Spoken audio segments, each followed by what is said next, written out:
Welcome to my channel. My name is Linda.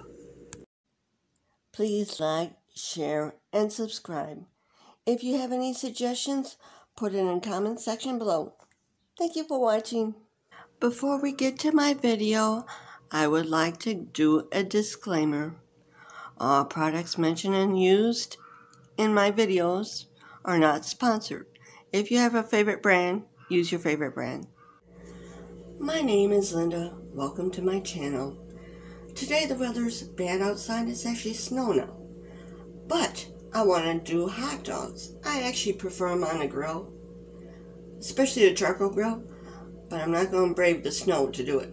I'm not that hardy. Anyway, what I did is I put 2 hot dogs on a fork, pot holder, just in case it gets hot. And now all you got to do is turn on the burner and start cooking them. They'll cook. I'll show you. Now while these are cooking, I'm going to tell you a funny story. Have you ever watched I Love Lucy? I'm sure most of you did.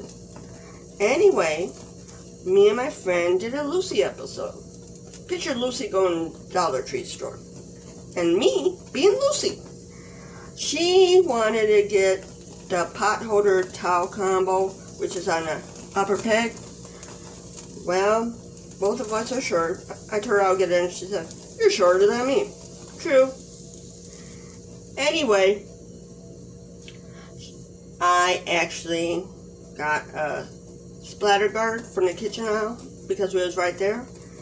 And I told her, "Catch it when I fling it to you." So I did. And it worked. She was rolling because she didn't think it was going to work. Yeah, can you picture that? I had to do it twice. Got back to her place and she was still laughing at me because of the fact that she couldn't believe it worked. See, it's doing it.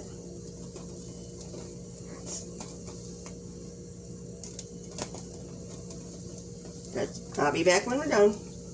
And no, they're not actually burned. They always do that on a grill anyway. Now put it on the bread. See, if you don't have buns in the house, you still can make these. Just use bread. Bread is an all-purpose bun. You can use it for your sandwiches, you can use it for your hamburgers, you can use it for your hot dogs. It don't matter. All you gotta do is put whatever toppings you want on it. For me, I like barbecue sauce. Sometimes I do ketchup, mustard, pickles, and onions on it. And that's what it looks like done. I'll bring you around for Here is a close-up view.